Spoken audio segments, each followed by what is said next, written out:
त्याच वेळार पवित्र आत्म्याच्या देण्यान कुशालकायेन बरोवन ताणें म्हणलें, बापा, स्वर्गार आनी पृथ्वीच्या दोनयांक हे वस्तू जाणाराक आनी शाण्यांक लिपोवन दवरल्याय आनी सुपुल्ल्या भुरग्यांक त्यो उक्त्यो केल्याय म्हूण हांव तुका वाखाणटां. होय बापा, तर हेंच तुका बरें दिसलें.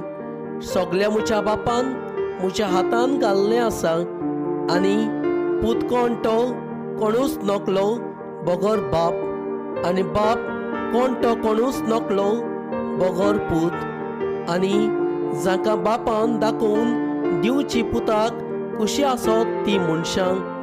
आनी आपल्या शिसां वाटेन वळोन आनी तांकां कुशीन घेवन ताणें म्हणलें, तुमी पळयतात ते पळयतले दोळे बागी. तर हांव तुमकां सांगतां, तुमी पळयतात ते पळोवंक जायते प्रवादी आनी पातशाय आशिल्ले, पूण तांकां मेळ्ळें ना. आनी तुमी आयकतात ते आयकूंकूय ते आशिल्ले, पूण तांकां आयकूंक मेळ्ळें ना.